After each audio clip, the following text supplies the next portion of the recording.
Hello guys, so today I'm going to take you to Nigeria to know why the Atlantic City is taking too long, and will normal Nigerian afford to live inside the Atlantic City Atlantic? So if you have not subscribed now would be the best time.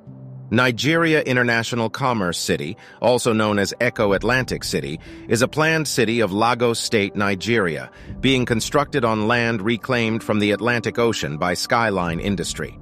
Upon completion, the new peninsula is anticipating at least 250,000 residents and a daily flow of 150,000 commuters. The development is also designed to help in stopping the erosion of Lagos City's coastline. Eco Atlantic is expected to rise as the next generation of property on the African continent. Having a total of 10 districts spread across a land area of approximately 10 square kilometers, the city will satisfy needs for financial, commercial, residential, and tourist accommodations.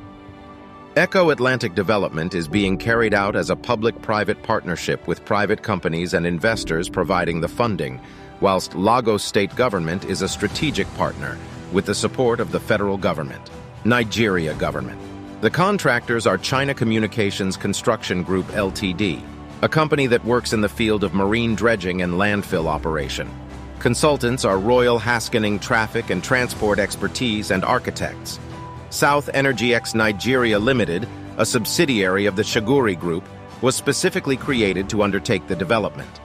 Testing of the sea defense system took place at the DHI Institute in Copenhagen, Denmark, where models were successfully tested for 1 in 100-year ocean surges, and 1 in 120-year, 1 in 150-year, and 1 in 1,000-year storms. Thanks for watching. If you do enjoy our video, please do like the video, subscribe, and share. Thank you. See you on our next video.